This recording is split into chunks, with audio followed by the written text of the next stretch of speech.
নমস্কার বন্ধুরা, আমার চ্যানেলে আমি আপনাদেরকে স্বাগত জানাই। আমাদের অনেকেরই বাড়িতে মশা, মাছি, আরশোলা, টিকটিকি, ইঁদুর, পিঁপড়ে রয়েছে। তবে সমস্যাটা হয়ে যায় তখন যখন বাড়িতে এদের উপদ্রব অনেকটাই বেশি হয়ে যায়। এরা আমাদের বাড়িতে বিভিন্নভাবে ক্ষতি করে থাকে। অনেক সময় আমাদের এদের কারণে শরীরও অসুস্থ হয়ে যায়। আমাদের প্রথমে লক্ষ্য রাখতে হবে মশা, মাছি, পিঁপড়ে, আরশোলা কোনখান থেকে সৃষ্টি হচ্ছে বা আসছে।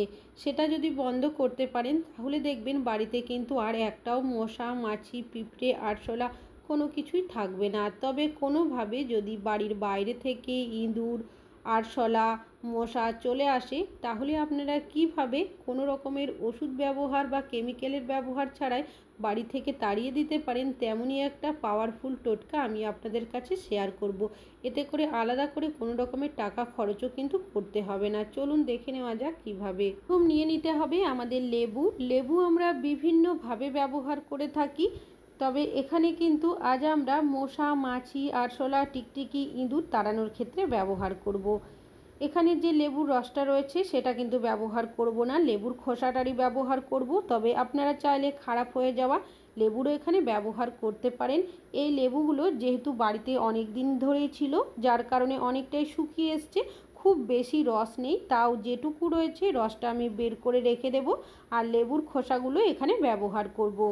আমি এখানে একটা কাঁচির সাহায্যে লেবুর খোসাগুলো যতটা সম্ভব এভাবে ছোট ছোট টুকরো করে নিচ্ছি। তবে চাইলে আপনারা ডাইরেক্টও ব্যবহার করতে পারেন, তবে যদি এইভাবে ছোট করে কেটে নেন সেক্ষেত্রে কাজটি করতে আপনাদের সুবিধা হবে। লেবুর খোসার মধ্যেও কিন্তু একটা স্ট্রং গন্ধ রয়েছে, সেই গন্ধটারই কিন্তু এখানে প্রয়োজন। মিক্সার জারের মধ্যে লেবুর খোসার টুকরোগুলো দিয়ে দিয়েছি আর সামান্য পরিমাণের জল দিয়ে দেব। এবার ঢাকনাটাকে লাগিয়ে এটাকে আমি পেস্ট করে নেব। এবার নিয়ে নিচ্ছি এখানে একটা কন্টেনার আর পুরনো ছাঁকনি, তার মধ্যে এই লেবুর পেস্টটাকে খোসার দিয়ে দিলাম। কিছুটা পরিমাণের জল দিয়ে মিক্সার জারটাকে একটু নাড়িয়ে তারপর আবারও এর মধ্যে দিয়ে দিয়েছি। চামচের সাহায্যে এইভাবে করে চেপে চেপে আমি এই রসটাকে বের করে নেব। তবে লেবুর খোসার যে ওপরের ছিবড়ার অংশটা রয়েছে সেটা কিন্তু ব্যবহার করব না, বাকি যে মিশ্রণটা রয়েছে সেটাই ব্যবহার করব। যেহেতু মিশ্রণটা অনেকটাই ঘন তাই কিছুটা জল দিয়ে দিয়েছি। দিয়ে দিলাম কিছুটা পরিমাণের বেকিং সোডা দেওয়ার সাথে সাথে দেখতেই পাচ্ছেন রিয়াকশান করতে শুরু করেছে।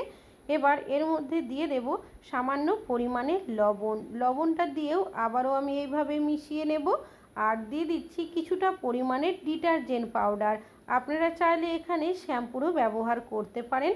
আর নিয়ে নিচ্ছি এখানে ডেটল, কিছুটা পরিমাণের ডেটলের মধ্যে দিয়ে দিচ্ছি। তারপর এটাকে দিয়ে আবারও আমি মিশিয়ে নেব। সব উপকরণগুলো যখন মিশে যাবে এটা কিন্তু একটা স্ট্রং সলিউশনের তৈরি হয়ে যাবে। আর এর গন্ধটা এতটাই উগ্র হবে যে কোনো পোকা মাকড়, ইঁদুর, টিকটিকি তাড়াতে সাহায্য করবে। তো কিভাবে? তো আমি একটা স্প্রে বোতলের মধ্যে কিছুটা সলিউশন ভরে নিয়েছি আর বাকিটা সাইডে সরিয়ে রেখেছি। দুটোভাবে আপনাদেরকে ব্যবহার করে দেখাবো। আপনাদের বাড়িতে কোনখান থেকে মশা আসছে সেটা অবশ্যই লক্ষ্য রাখতে হবে। জানালা দরজা খোলা রেখে দিলে সন্ধ্যার আগে অনেক সময় দেখা যায় মশারা বাড়ির বাইরে থেকে ভেতরে চলে আসে। অবশ্যই সন্ধ্যাবেলার আগে আপনারা জানালা দরজা বন্ধ রাখার চেষ্টা করবেন, তাহলে কিছুটা হলেও মশা কিন্তু বাড়ির বাইরে থেকে ভেতরে আসবে না। তবে আপনারা চাইলে কিন্তু এই সলিউশনটা কিছুটা স্প্রে করেও রেখে দিতে পারেন। যদি কোনোভাবে জানালা দরজা খোলা রাখেন সেক্ষেত্রে এর যে একটা স্ট্রং গন্ধ থাকে, গন্ধের কারণে কোনোভাবেই বাড়ির বাইরে থেকে মশা, মাছি কোনো কিছুই আসতে পারবে না। তাছাড়াও অনেক সময় দেখা যায় দরজার পিছনে মশা লুকিয়ে রয়েছে বা টিকটিকিরাও কিন্তু থাকতে দেখা যায়। এই জায়গাগুলোতেও যদি কিছুটা সলিউশন স্প্রে করে রাখতে পারেন তাহলে দেখবেন এখানে কিন্তু মশা, টিকটিকি কোনো কিছুই থাকবে না। তাছাড়াও টয়লেটের মধ্যেও কিন্তু মশার উপদ্রব অনেকটাই থাকে, কখনো কখনো টয়লেটের কোমোডের পিছনের দিকেও টিকটিকি দেখা যায়। তো এইভাবে করে আপনারা টয়লেটের মধ্যে কিছুটা সলিউশন স্প্রে করে রাখবেন। এর যে একটা উগ্র গন্ধ থাকে, এর গন্ধের কারণে দেখবেন মশারা কিন্তু কোনোভাবেই এখানে আপনারা আর দেখতে পাবেন না। যদি থেকেও থাকে ঘোরের মতো হয়ে পড়ে যাবে। আর যদি জানালা দরজা খোলা রাখেন স্প্রে করার সময় তাহলে দেখবেন ওরা সাথে সাথেই পালিয়ে যাবে। তাছাড়াও কিচেনের দেওয়ালের মধ্যে অনেক সময় দেখবেন টিকটিকিরা দেখা যায়। কিছুটা সলিউশন এইভাবে করে স্প্রে করে রাখলে এর উগ্র গন্ধের কারণে এখানে কিন্তু আর টিকটিকিরা থাকবে না। তাছাড়াও যে জলের নালি বা ড্রেন থাকে অনেক সময় দেখা যায় এখান থেকে ছোটোখাটো পোকামাকড় চলে আসে, মশারা বাড়ির বাইরে থেকে চলে আসে, আবার অনেক সময় ইঁদুরও কিন্তু চলে আসে। তো জলের নালি বা ড্রেনের সামনে আপনারা অবশ্যই কিছুটা সলিউশন স্প্রে করে রাখবেন। এর উগ্র গন্ধের কারণে দেখবেন মশা, মাছি, টিকটিকি, আরশোলা কোনো কিছুই কিন্তু আসবে না। তাছাড়াও দেখবেন আমাদের যেখানে এলইডি লাইট বা টিউব লাইট লাগানো থাকে অনেক সময় বাইরের পোকামাকড় এখানে বসে থাকতে দেখা যায়, যেগুলো খাওয়ার জন্য টিকটিকি ঘোরাঘুরি করে। কিছুটা সলিউশন স্প্রে করে রাখবেন, এখানে না তো কোনো পোকামাকড় আসবে আর না কোনো টিকটিকি আসবে। তাছাড়াও যেখানে খাট বা সোফা থাকে অনেক সময় এই জায়গাগুলোতেও দেখা যায় মশারা বসে রয়েছে, কিছুটা সলিউশন স্প্রে করে রেখে দিতে পারেন। তাছাড়াও দেখবেন অনেক সময় দেখা যায় ছোটোখাটো পোকা বা আরশোলা এইভাবে করে ডিম দিয়ে দেয়, যেগুলো দেখা যায় পরবর্তী সময় বাড়িতে ডিম ফুটে বাচ্চা হয়ে যায়, বাড়িতে চারিদিকে আরশোলার উপদ্রব হয়ে যায়। কিছুটা সলিউশন এই জায়গাতেও আমি এভাবে স্প্রে করে দিলাম। বাকি যে সলিউশনটা রেখেছিলাম কন্টেনারের মধ্যে, সলিউশনটা আপনারা দুটোভাবে ব্যবহার করতে পারেন। কিছুটা তুলো নিয়েছি, ছোট ছোট টুকরো করে সলিউশনের মধ্যে আমি দিয়ে দিচ্ছি। এবার এইভাবে রেখে দেবেন আপনারা 5 মিনিটের জন্য, যাতে করে সলিউশনটা তুলোর মধ্যে ভালোভাবে লেগে যায়। হাত দিয়ে চেপে চেপে এইভাবে করে তুলোর বলগুলো তুলে নিচ্ছি।